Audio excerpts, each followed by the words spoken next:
All right, lesson one. The rich don't work for money. All right, this is the story of Robert Kiyosaki, and here is where it begins. All right, so Robert, he was in his house. He lives in Hawaii in the 1950s. All right, and he was going to talk to his dad. He said, "Dad, can you tell me how to get rich?" My dad put down the evening paper. "Why do you want to get rich, son?" "Because today Jimmy's mom drove up in their new Cadillac and they're going to their beach house for the weekend. He took 3 of his friends, but Mike and I weren't invited. They told us we weren't invited because we were poor kids." "They did?" my dad asked incredulously. "Yeah, they did," I replied in a hurt tone. My dad silently shook his head, pushed his glasses up the bridge of his nose, and went back to reading the paper. I stood, waiting for an answer. The year was 1956, like I said. I was 9 years old. By some twist of fate, I attended the same public school where the rich people sent their kids. We were primarily a sugar plantation town in Hawaii. The managers of the plantation and the other affluent people, such as doctors, business owners, and bankers, sent their children to this public elementary school. After grade 6, their children were generally sent off to private schools. Because my family lived on one side of the street, I went to this school. Had I lived on the other side of the street, I would have gone to a different school with kids from families more like mine. After grade 6, these kids and I would go on to public intermediate and high school. There was no private school for them or for me. My dad finally put down the paper. I could tell he was thinking. "Well, son," he began slowly, "if you want to be rich, you have to learn to make money." "How do I make money?" I asked. "Well, use your head, son," he said, smiling. Even then, I knew what that really meant. He basically meant, "That's all I'm going to tell you," or "I don't know the answer, so please don't embarrass me." So that's the whole thing, is that you have to ask people who possibly know, So like, if you're asking someone who obviously doesn't know, you're just not going to get an answer. The next morning, I told my friend Mike what my dad had said. As best as I could tell, Mike and I were the only poor kids in the school. Mike was also in the school by a twist of fate. Someone had drawn a jog in the line for the school district, and we wound up in the school with the rich kids. We weren't really poor, but we felt as if we were because all the other boys had new baseball gloves, new bicycles, new everything. Mom and Dad provided us with the basics, like food, shelter, and clothes. That was about it. My dad used to say, "If you want something, work for it." We wanted things, but there was not much work available for 9-year-old boys. "So what do we do to make money?" Mike asked. "I don't know," I said, but you do want to be my partner." He agreed, and so on that Saturday morning, Mike became my first business partner. So we spent all morning coming up with ideas on how to make money. Occasionally, we talked about the cool guys at Jimmy's beach house having fun. It hurt a little, but that hurt was good because it inspired us to keep thinking of a way to make money. Finally, that afternoon, a bolt of lightning struck. It was an idea Mike got from a science book he had read. Excitedly, we shook hands, and the partnership now was a business. For the next several weeks, Mike and I ran around our neighborhood, knocking on doors and asking our neighbors if they would save their toothpaste tubes for us. With puzzled looks, most adults consented with a smile. Some asked us what we were doing, to which we replied, "We can't tell you, it's a business secret." My mom grew distressed as the weeks wore on. We had selected a site next to her washing machine as the place we would stockpile our raw materials. In a brown cardboard box that at one time held catsup bottles, our little pile of used toothpaste tubes began to grow. Finally, my mom put her foot down. The sight of her neighbor's messy, crumpled used toothpaste tubes had gotten to her. "What are you boys doing?" she asked. "I don't want to hear again that it's a business secret. Do something with this mess, or I'm going to have to throw it out." Mike and I pleaded and begged, explaining that we would soon have enough and we'd begin production. We informed her that we were waiting on a couple of neighbors to finish their toothpaste so we could have their tubes. Mom granted us a 1-week extension. The date to begin production was moved up, and the pressure was on. My first partnership was already being threatened with an eviction notice by my own mom. It became Mike's job to tell the neighbors to quickly use up their toothpaste, saying their dentist wanted them to brush more often anyway. I began to put together the production line. One day, my dad drove up with friends to see 2 9-year-old boys in the driveway with the production line operating at full speed. There was a fine white powder everywhere. Want to continue? All right. One day, my dad drove up with a friend to see two 9-year-old boys in the driveway with a production line operating at full speed. There was a fine white powder everywhere. On a long table were small milk cartons from school, and our family's hibachi grill was glowing with red-hot coals at maximum heat.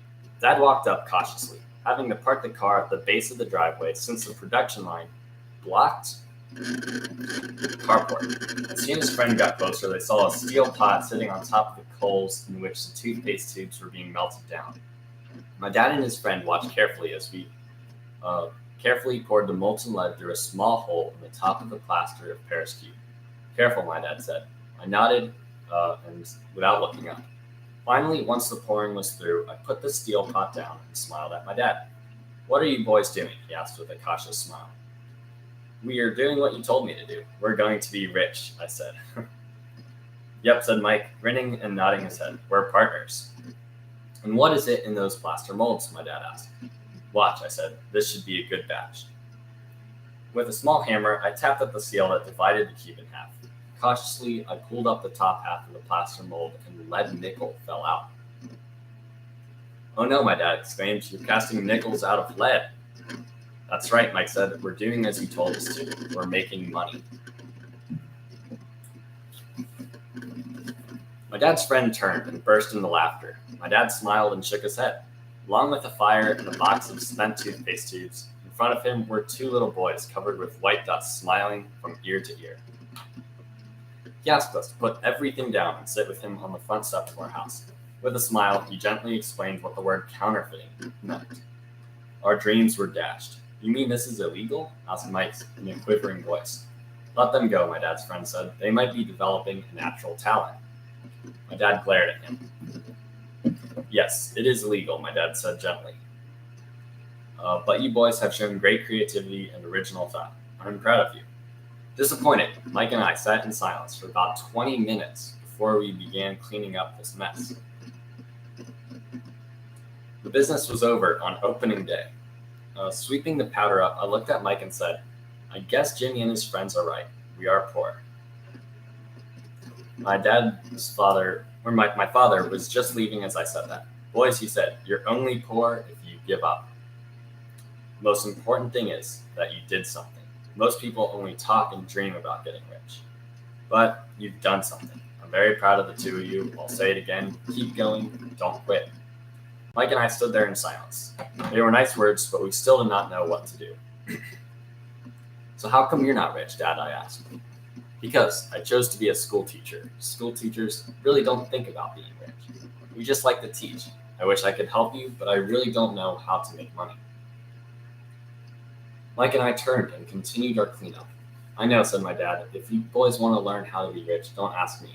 Talk to your dad, Mike. My dad? Asked Mike with a scrunched up face. Yes, your dad, repeated my dad with a smile. Your dad and I have the same danger, and he raves about your father. He told me several times that your father is brilliant when it comes to making money. My dad? Mike asked, then in disbelief. How come we don't have a nice car and a nice house like the rich kids at school? Nice car and a nice house don't necessarily mean you're rich or you know how to make money, my dad replied. Jimmy's dad works for the sugar plantation. He's not much different from me. He works for a company, and I work for the government. The company buys the car for him. The sugar company is in financial trouble, and Jimmy's dad makes him of nothing. Your dad is different, Mike.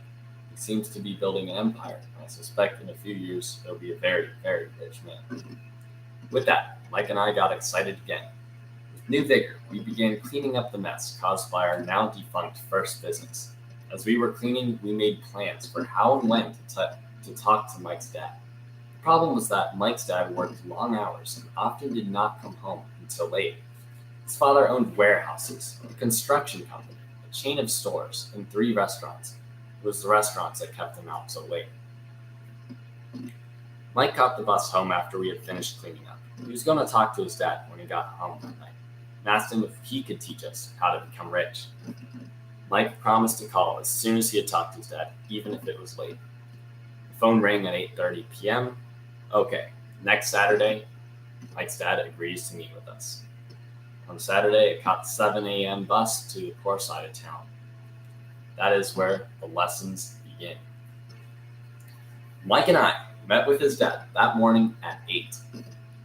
He was already busy, having been working for more than an hour. His construction supervisor was just leaving in his pickup truck as I walked to his simple, small, and tidy home. Mike met me at the door. "Dad's on the phone, and he said to wait on the back porch," Mike said as he opened the door. The old wooden floor creaked as I stepped across the threshold of the aging house. There was a cheap mat just inside the door. The mat was there to hide the years of wear from countless footsteps that the floor had supported. Although clean, it needed to be replaced.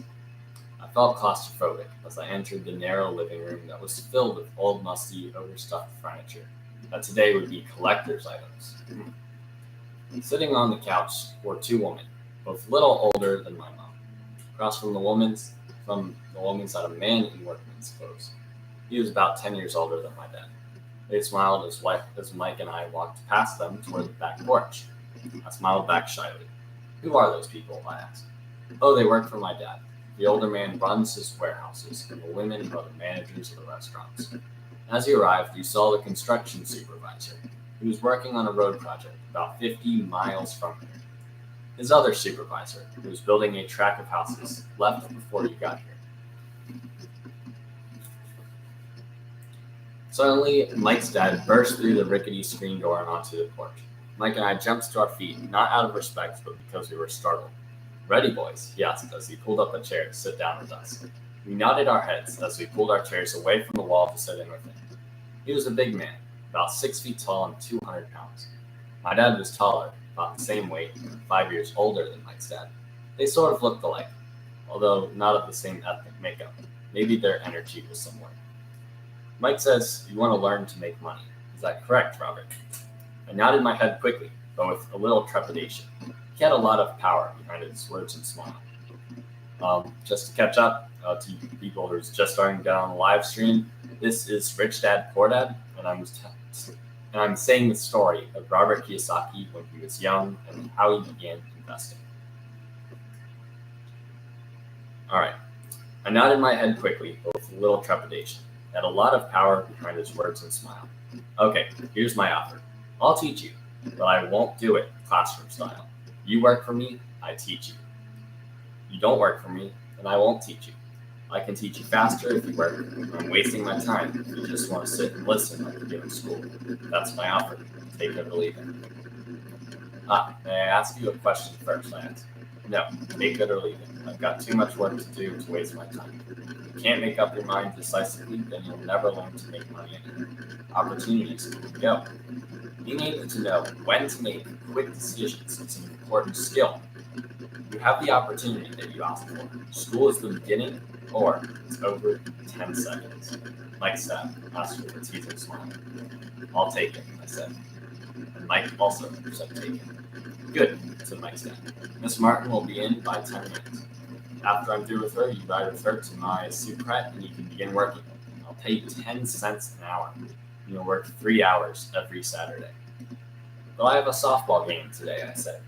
Mike's dad lowered his voice to a stern tone. "Take it or leave it," he said. "I'll take it," I replied, choosing to work and learn instead of playing. 30 cents later, which is 3 hours of work. By 9 a.m. that day, Mike and I were working for Miss Martin. She was a kind and patient woman. She always said that Mike and I reminded her of her 2 grown sons. Although kind, she believed in hard work and kept us moving. We spent 3 hours taking canned goods off the shelves, brushing each can with a feather duster to get the dust off, and then restacking them neatly. It was excruciatingly boring work. Mike's dad, whom I call my rich dad, owned 9 of these little soubrettes, each with a large parking lot. They were the early version of the 7-Eleven convenience stores. The problem was that this Hawaii, before air conditioning was widely used, and the stores could not close their doors because of the heat. On 2 sides of the store, the doors had to be wide open to the road and parking lot. We knew we had a job as long as there was no air conditioning. For 3 weeks, Mike and I reported to Miss Martin and worked our 3 hours. By noon, our work was over, and she dropped 3 little dimes in each of our hands. Now, even at the age of 9 in the mid-1950s, 30 cents was not too exciting. I actually did some research on this, and that's pretty much about $1 an hour. So that's not very motivating, if you call it $1 an hour. By Wednesday of the fourth week, I was ready to quit. I'd agreed to work only because I wanted to learn to make money from Mike's dad, and now I was a slave for 10 cents an hour. On top of that, I had not seen Mike's dad since that first Saturday. I'm quitting, I told Mike at lunchtime. School is boring, and now I did not even have my Saturdays to look forward to. But it was the 30 cents that really got to me. This time, Mike smiled. What are you laughing at? I asked with anger and frustration. Dad said this would happen. He said to meet with him when you were ready to quit. What? I said indignantly. He's been waiting for me to get fed up? Sort of, Mike said. Dad's kind of different. He doesn't teach like your dad. Your mom and dad lecture a lot. My dad is quiet, a man of few words. You just wait till it's Saturday. I'll tell him you're ready. You mean that I've been set up? No, not really, but maybe. Dad will explain on Saturday. All right, part 4.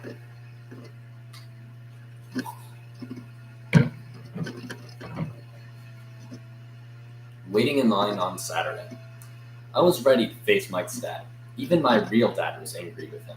My real dad, the one I called the poor one, thought my rich dad was violating child labor laws and should be investigated. My educated poor dad told me to demand what I deserve, at least 25 cents an hour, which at the time was about $2.50 an hour.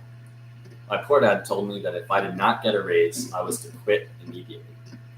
You don't need that darn job anyway, said my poor dad with indignation.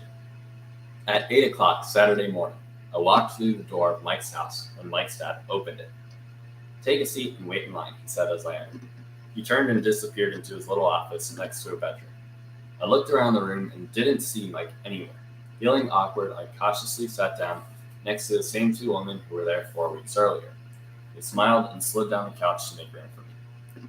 45 minutes went by and I was steaming. 2 women had met with him and left 30 minutes earlier. An older gentleman was in there for 20 minutes and was also gone. The house was empty, and here I sat in a musty, dark living room on a beautiful, sunny Hawaiian day, waiting to talk to a cheapskate who exploited children. I could hear him rustling around the office, talking on the phone and ignoring me. I was ready to walk out, but for some reason, I stayed. Finally, 15 minutes later, at exactly 9 o'clock, Rich Dad walked out of his office, said nothing, and signaled with his hand for me to enter. I understand you want a raise, or you're going to quit, Rich Dad said as he swiveled in his office chair. Well, you're not keeping your end of the bargain, I blurted out, nearly in tears. It was really frightening for me to confront a grown-up. You said that you would teach me if I worked for you. Well, I've worked for you. I've worked hard. I've given up my baseball games to work for you, but you haven't kept your word, and you haven't taught me anything. You're a crook like everyone else in town thinks you are. You're greedy. You want all the money and don't take care of your employees. You made me wait and don't show me any respect. I'm only a little boy, but I deserve to be treated better. Rich Dad rocked back in his swiveled chair, hands up to his chin, and stared at me. Not bad, he said. In less than a month, you sound like most of my employees. What? I asked. Not understanding what he was saying, I continued with my grievance. I thought you were going to keep your end of the bargain and teach me. Instead, you want to torture me. That's cruel. Very cruel. I am teaching you, Rich Dad said quietly. What have you taught me? Nothing, I said angrily. You haven't even taught me once since I agreed to work for peanuts. 10 cents an hour. And keep in mind, this is the year 1956. So 10 cents an hour nowadays is like $1 an hour. So that's not very much at all. Wow, said Rich Dad. Now you sound like most of the people who used to work for me. People I've either fired or who have quit. So what do you have to say? I demanded, feeling pretty brave for a little kid. You lied to me. I've worked for you and you've not kept your word. You haven't taught me anything. How do you know that I've not taught you anything? Well, you've never talked to me. I've worked for 3 weeks and you've not taught me anything, I said with a pout. Does teaching mean talking or a lecture? Rich Dad said. Well, yes, I replied. That's how they teach you in school, he said, smiling. But that is not how life teaches you, and I would say that life is the best teacher of all. Most of the time, life does not talk to you, it sort of just pushes you around. Each push is life saying, "Wake up, there's something to learn." What is this man talking about? I asked myself. Life pushing me around was life talking to me? Now I knew I had to quit this job. I was talking to someone who needed to be locked up. Hey guys, interruption. This is Rich Dad Poor Dad. You probably saw it on the thumbnail. I'm reading Robert Kiyosaki's story of when he was a young man and learning about how to become wealthy. Right? I'm going to continue. If you learn life's lessons, you'll do well. If not, life will just continue to push you around. People do two things. Some just let life push them around. Others get angry and push back. But they push back against their boss or their job or their husband or wife. They don't know that it's life that's pushing. I had no idea what he was talking about. Life pushes us all around. Some people give up and others fight. A few learn the lesson and move on. They welcome life pushing them around. To these few people, it means that they need and want to learn something. They learn and move on. Most quit, and a few like you fight. Rich Dad stood and shook the creaky old wooden window that needed repair. If you learn this lesson, you'll grow into a wise, wealthy, and happy young man. If you don't, you'll spend your life blaming a job, low pay, or your boss for your problems. You'll live life always hoping for that big break that will solve all your money problems. Rich Dad looked over at me to see if I was still listening. His eyes met mine. We stared at each other, communicating through our eyes. Finally, I looked away once I had absorbed his message. I knew he was right. I was blaming him, and I did ask to learn. I was fighting. Rich Dad continued.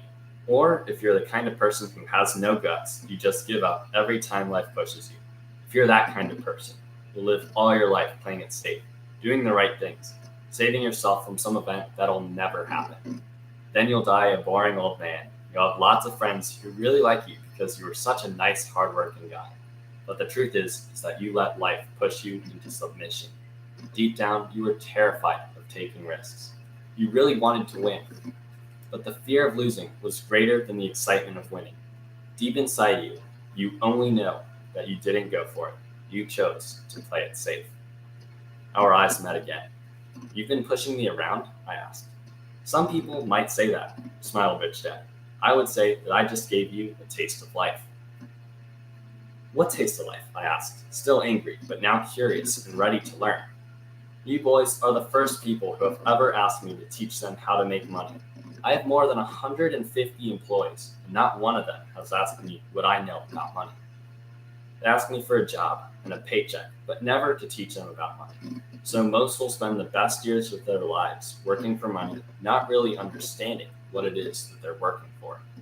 I sat there listening intently. So when Mike told me you wanted to learn how to make money, I decided to design a course that mirrored real life. I could talk until I was blue in the face, but you wouldn't hear a thing. So I decided to let life push you around a bit so you could hear me. That's why I only paid you 10 cents. For you guys who have not stopped by earlier, I'd like to point out that 10 cents an hour is only $1 an hour in today's money. So he's not making a lot of money. He has a right to complain, but this is the life lesson that Rich Dad is teaching Robert Kiyosaki. So what is the lesson I learned for working for only 10 cents an hour, I asked? That you're cheap and exploit your workers? Rich Dad rocked back and laughed heartily. Finally, he said, "You'd best change your point of view. Stop blaming me and thinking that I'm the problem. If you think that I'm the problem, then you'd have to change me. If you realize that you're the problem, then you can change yourself, learn something, and grow wiser. Most people want everyone else in the world to change but themselves. Let me tell you, it's a lot easier to change yourself than everyone else."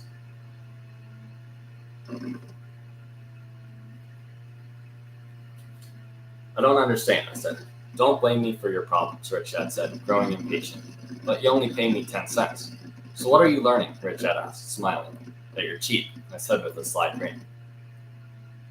See, you think I'm the problem, said Rich Dad, but you are. Well, keep that attitude and you'll learn nothing. Keep the attitude that I'm the problem, and what choices do you have?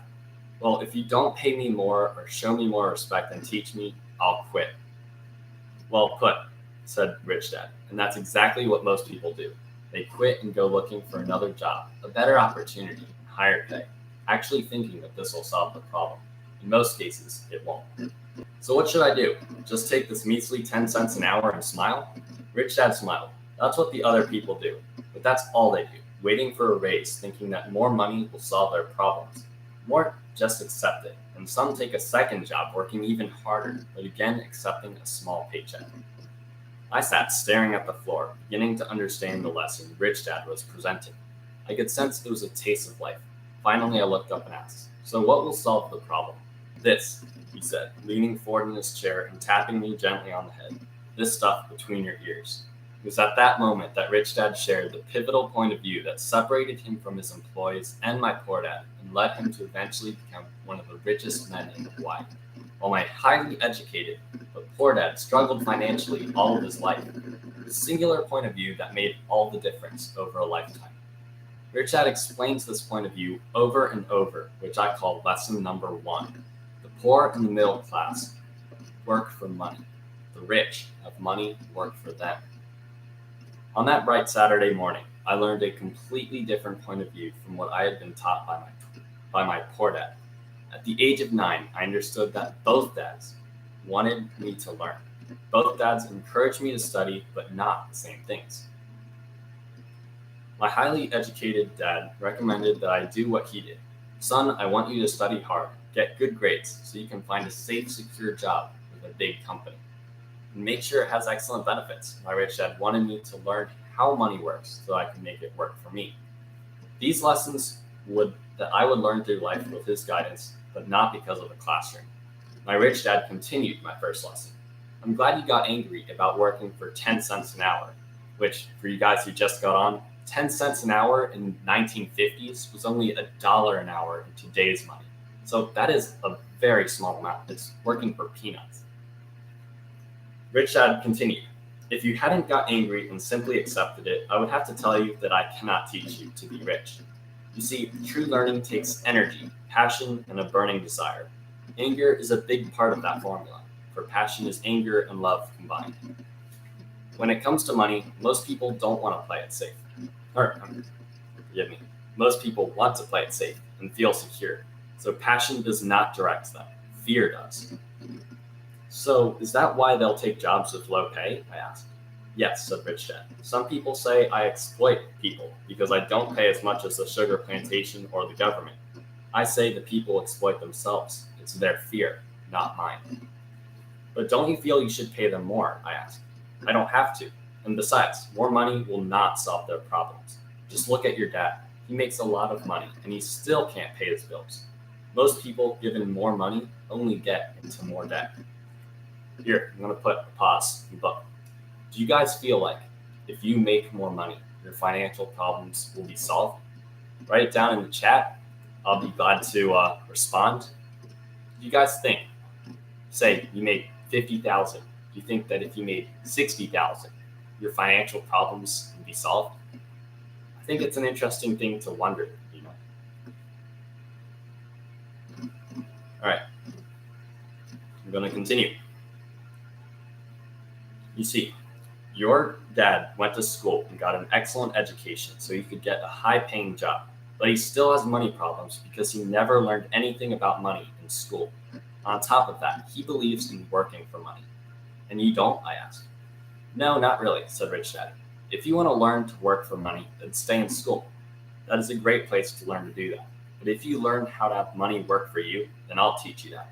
But only if you want to learn." "Wouldn't everyone want to learn that?" I asked.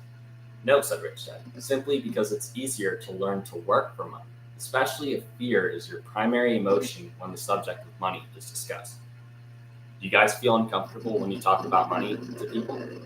If so, you need to probably consider reading a type of book like this, where you can be more comfortable and less fearful about these type of topics.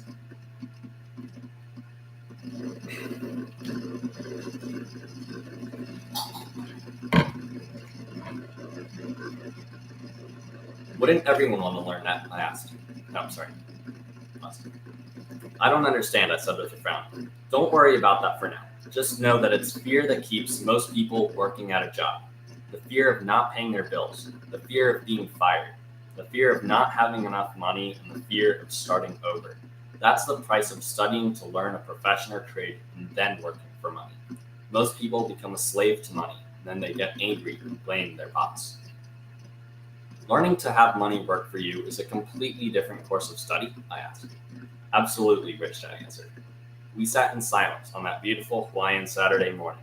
My friends had just started their Little League baseball game. For some reason, I was now thankful that I had decided to work for 10 cents an hour. I sensed that I was about to learn something my friends would not learn in school. Ready to learn? Asked Rich Dad. Absolutely, I said with a grin. I've kept my promise. I've been teaching you from afar, my rich dad said. At 9 years old, you've gotten a taste of what it feels like to work for money. Just multiply your last month by 50 years, and you'll have an idea of what most people spend their entire life doing. I don't understand, I said. How do you feel waiting in line to see me, once to get hired and once to ask for money? Terrible, I said. If you choose to work for money, that is what life will be like, said Rich Dad.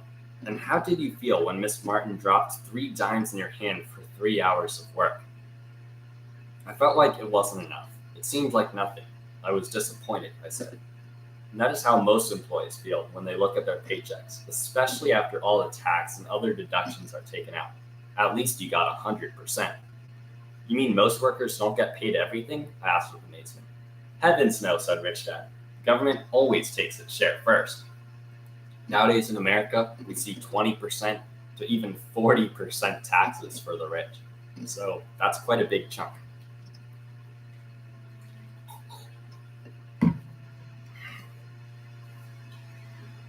How do they do that? I asked.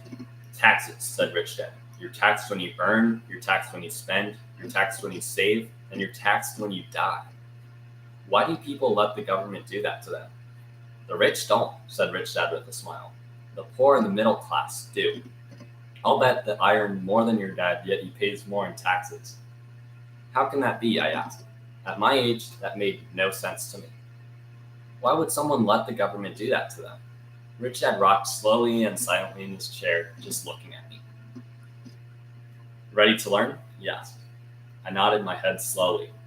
As I said, there's a lot to learn. Learning how to have money work for you is a lifetime supply.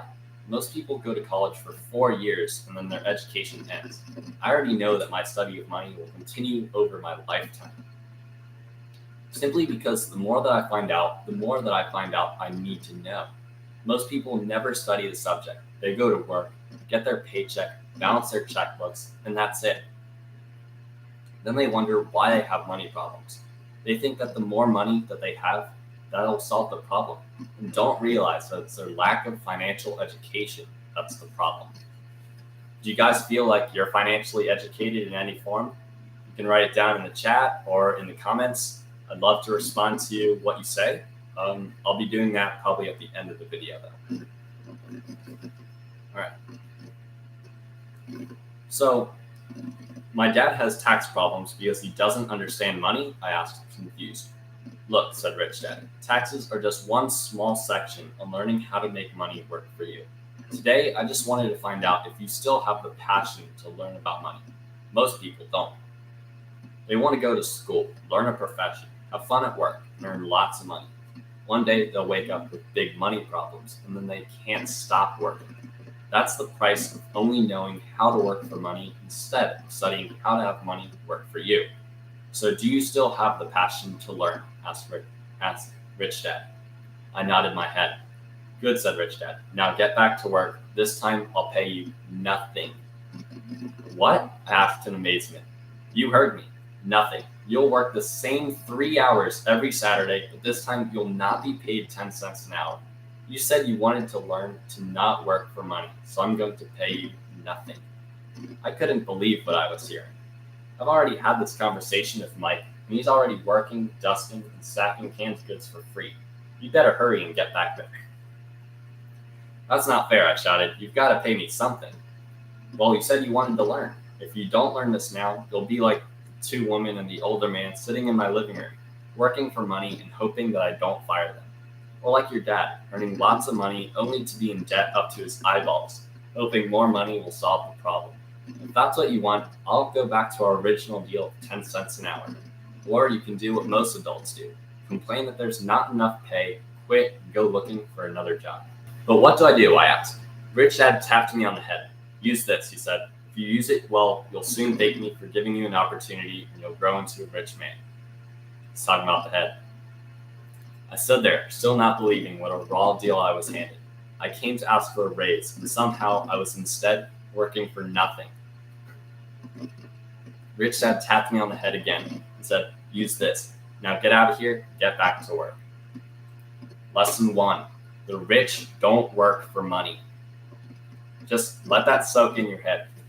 Rich people don't work for money, all right? What does that mean to you? What it means to me is that instead of working for a pay, like a steady paycheck or something, rich people, they make money work for them, right? So investments, and investments can mean anything: stocks, real estate, bonds, mutual funds, any of these things, right? That is how you make money work for you. And starting a business is another way of doing that. All right. I didn't tell my poor dad that I wasn't being paid. He wouldn't have understood, and I didn't want to try to explain something that I didn't understand myself. For 3 more weeks, Mike and I worked 3 hours every Saturday for nothing. The work didn't bother me, and the routine got easier, but it was the missed baseball games and not being able to afford a few comic books that got to me. Rich Dad stopped by at noon on the 3rd week. We heard his truck pull up in the parking lot and sputter when the engine was turned off. He entered the store and greeted Miss Martin with a hug. After finding out how things were going in the store, he reached into the ice cream freezer, pulled out 2 bars, paid for them, signaled to Mike and me. Let's go for a walk, boys. We crossed the street, dodging a few cars, and walked across a large grassy field where a few adults were playing softball. Sitting down at a lone picnic table, he handed Mike and me the treats. How's it going, boys? Okay, Mike said. I nodded in agreement. Learn anything yet? Rich Dad asked.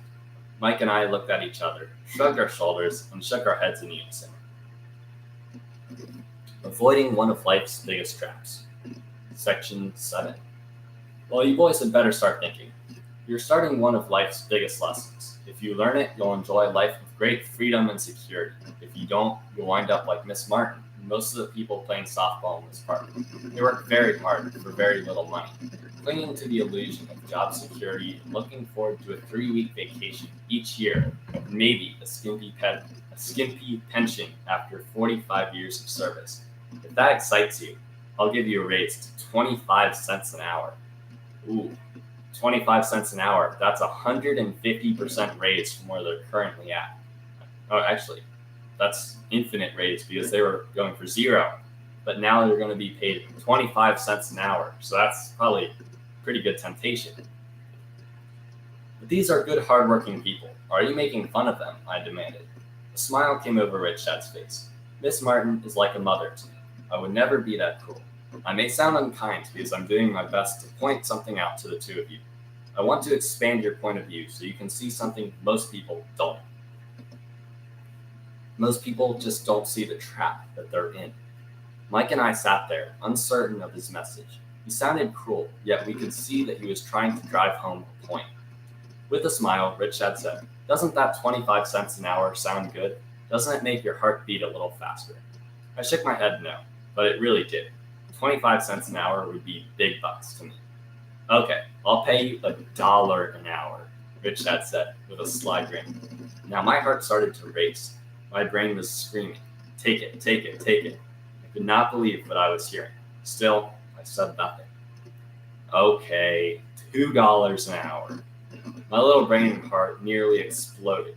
After all, it was 1956, and being paid $2 an hour would have made me the richest kid in the world. I couldn't imagine earning that kind of money. I wanted to say yes. I wanted the deal.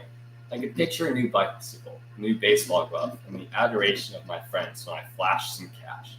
On top of that, Jimmy and his rich friends could never call me poor again. But somehow, my mouth stayed shut. The ice cream had melted and was running down my hand. Rich Dad was looking at 2 boys staring back at him, eyes wide open and brains empty. He was testing us, and he knew there was a part of our emotions that wanted to take that deal. He understood that every person has a weak and needy part of their soul that can be bought. And he knew that every individual also had a part of their soul that was resilient and could never be bought. It was only a question of which feeling was stronger. Okay, $5 an hour. Suddenly I was silent. Something had changed. The offer was too big and ridiculous. Not many grown-ups in 1956 made more than that much money. But quickly, my temptation disappeared, and calm set in. Slowly, I turned to my left to look at Mike.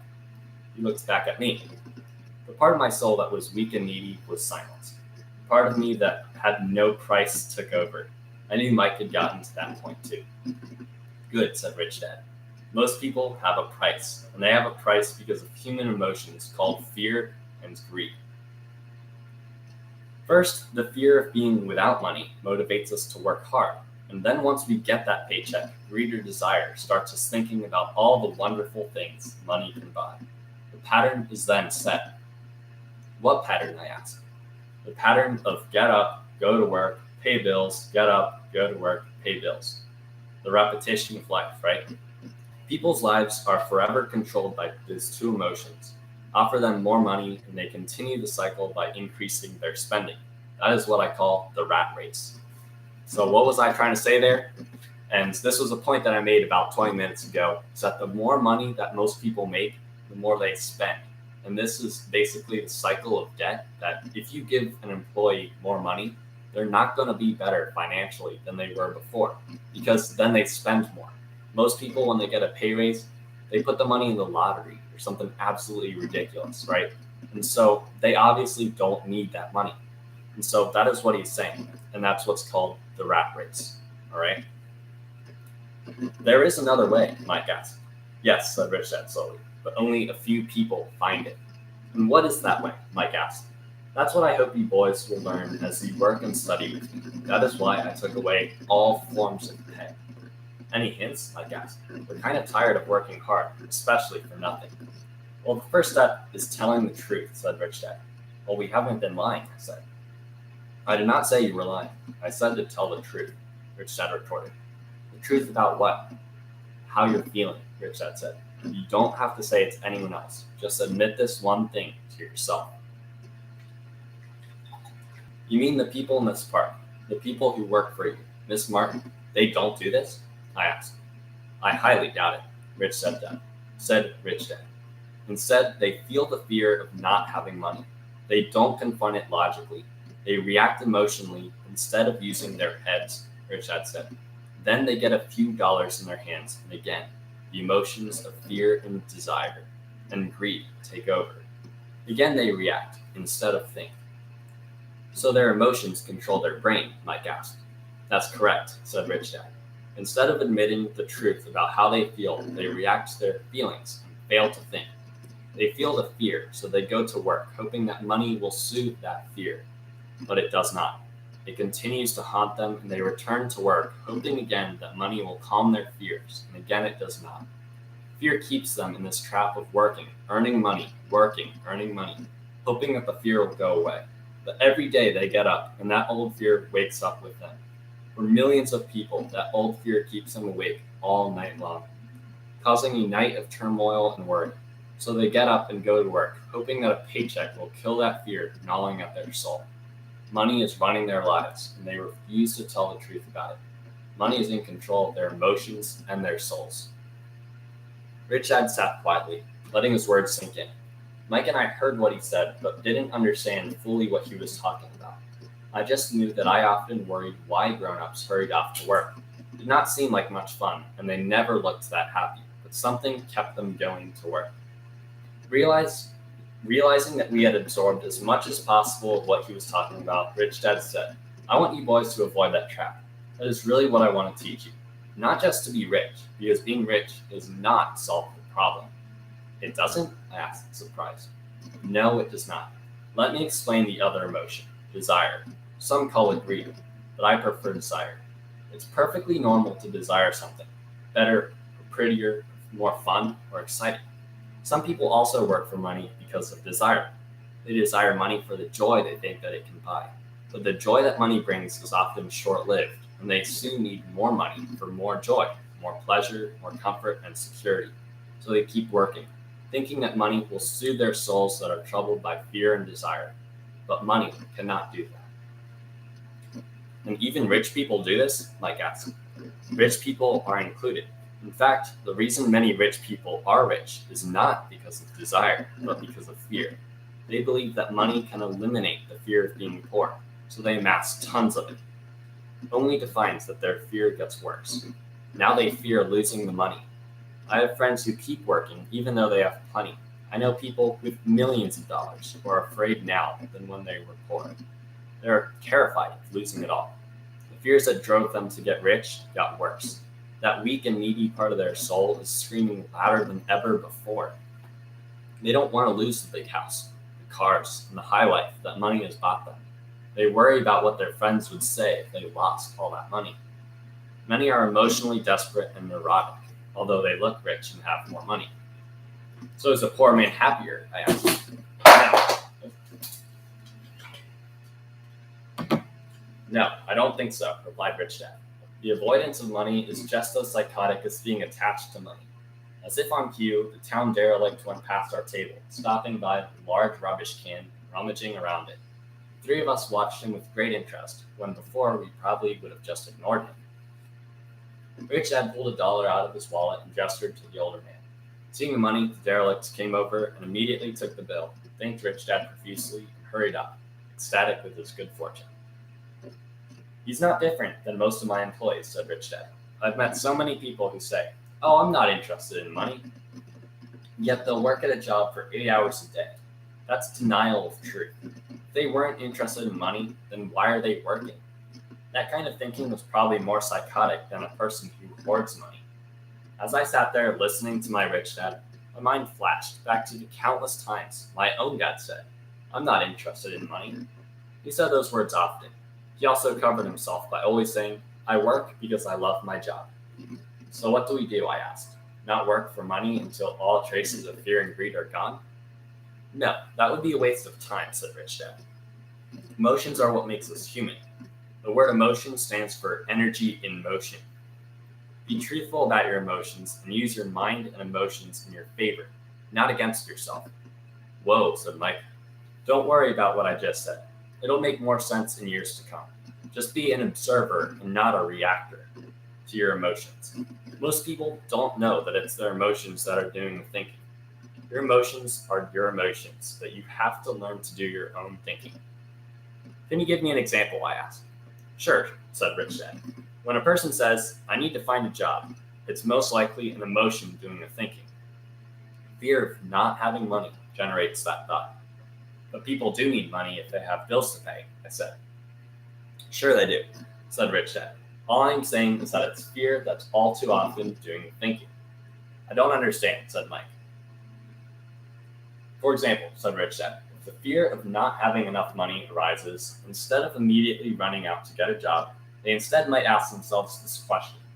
Will a job be the best solution to this fear over the long run? In my opinion, the answer is no.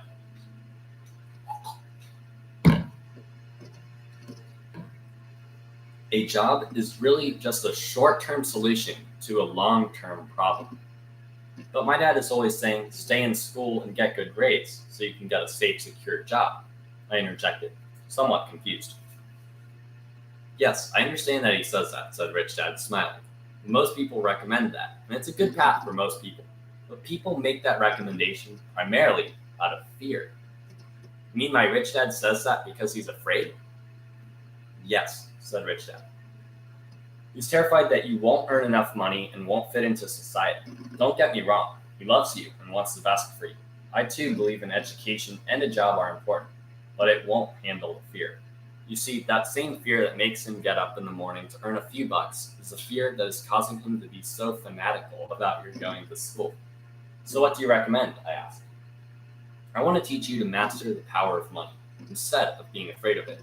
They don't teach this in school, and if you don't learn it, you'll become a slave to money.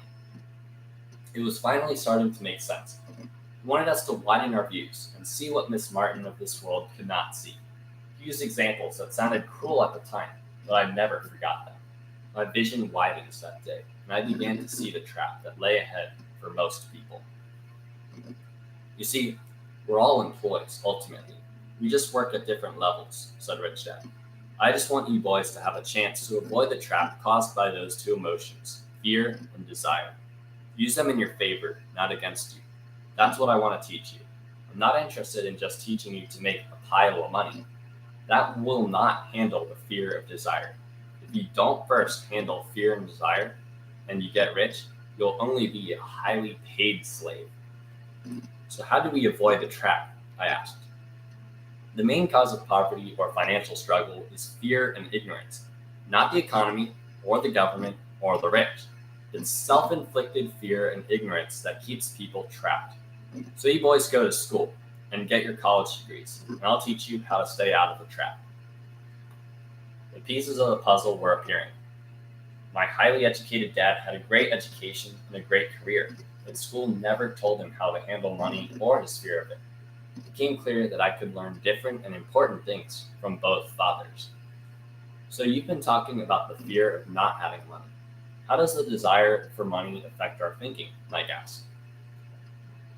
How do you feel when I tempted you with a pay raise? Did you notice your desires rising? We both nodded our heads. By not giving in to your emotions, you were able to delay your reactions and think. That is important. You will always have emotions of fear and greed. From here on in, it's imperative for you to use those emotions to your advantage. For the long run, not let your emotions control your thinking. Most people use fear and greed against themselves. That is the start of ignorance. Most people live their lives chasing paychecks, pay raises, and job security because of the emotions of desire and fear, not really questioning where those emotion-driven thoughts are leading them. It's just like the picture of a donkey dragging a cart with its owner dangling a carrot just in front of its face. Have you ever seen that picture, guys? There's this cart, a donkey, and the owner of the cart has the carrot right in front of the donkey.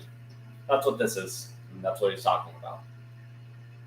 Most people chase their lives chasing paychecks and pay raises and job security.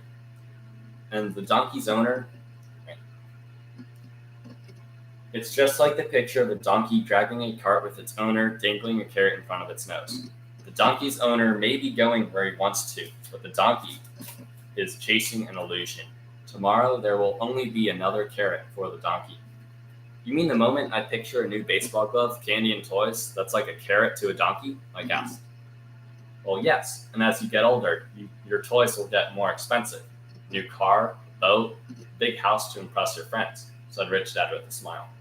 Fear pushes you out the door, and desire calls to you. That is the trap. So what's the answer? Mike asked. What intensifies fear and desire is ignorance. That is why rich people with lots of money often have more fear the richer they get. Money is the carrot, not the illusion. If the donkey could see the whole picture, it might rethink its choice to chase the carrot. Rich Dad went on to explain that a human's life is a struggle between ignorance and illumination. He explains that once a person stops searching for information and self-knowledge, ignorance sets in. That struggle is a moment-to-moment decision, to learn to open or close one's mind. Look, school is very important. You go to school to learn a skill or profession to become a contributing member to society. Every culture needs a teacher, doctor, medicine, artists, cooks, business people, police officers, soldiers. Schools train them so that society can thrive and flourish, said Rich Dad. Unfortunately, for many people, school is the end, not the beginning. There was a long silence. Rich Dad was smiling. I didn't comprehend everything he said that day, but as with most great teachers, his words continued to teach for many years. I've been a little cruel today, said Rich Dad, but I want you to always remember this talk. I want you to always think of Miss Martin, and I always want you to remember that donkey. Never forget that fear and desire can lead you into life's biggest trap if you're not aware of them controlling your thinking. To spend your life living in fear, never exploring your dreams, is cruel. To work hard for money, thinking that it will buy you things that will make you happy, is also cruel. To wake up in the middle of the night, terrified about paying bills, is a horrible way to live. To live a life dictated by the size of a paycheck is not really living a life. Thinking that a job makes you secure is lying to yourself. That's cruel, and that's a trap I want you to avoid. I've seen how money runs people's lives. Don't let that happen to you, and please don't let money run your life.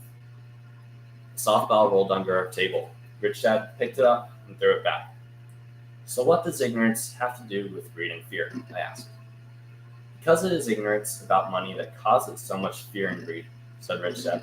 Let me give you some examples. The doctor, wanting more money to better provide for his family, raises his fees. By raising his fees, it makes healthcare more expensive for everyone.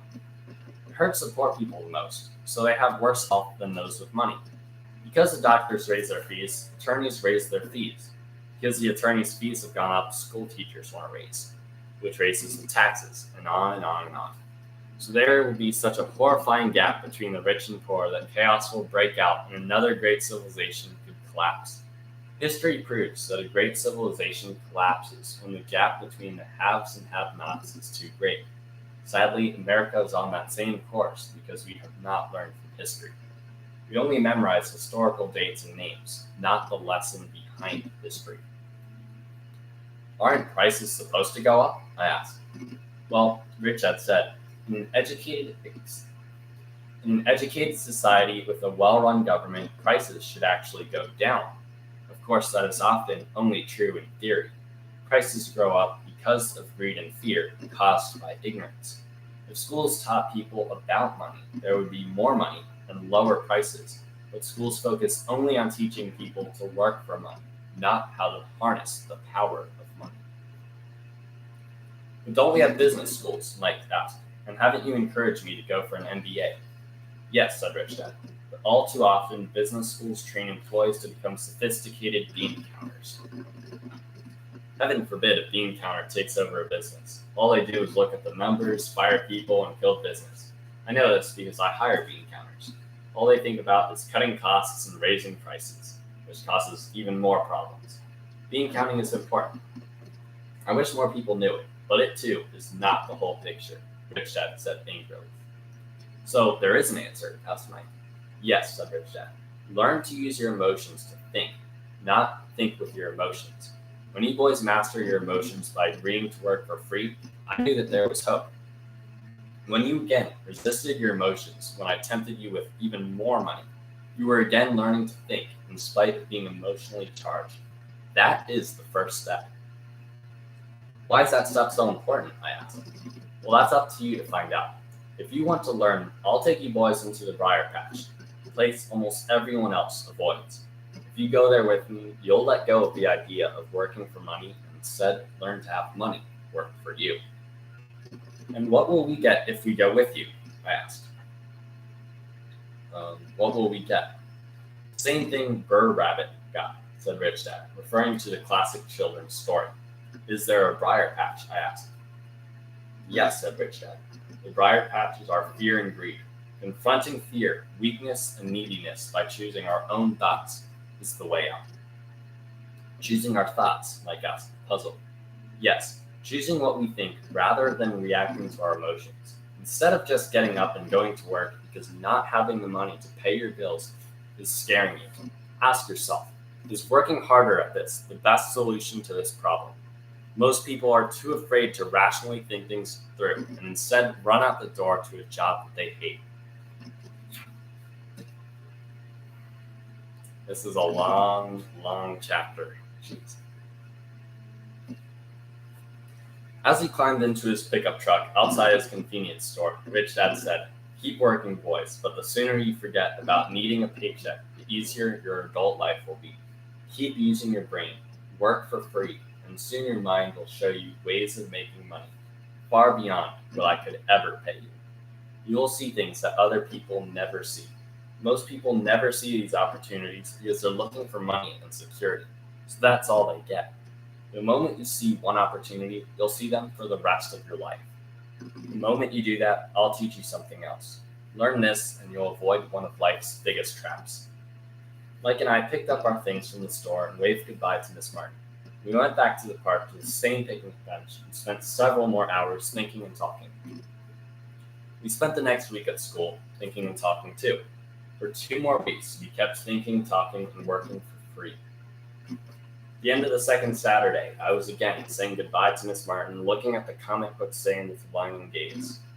That is when Robert came up with the great idea of starting his own business.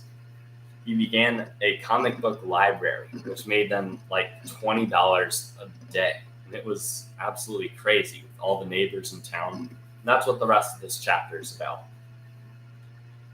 Instead of paying us money, Rich Dad gave us so much more.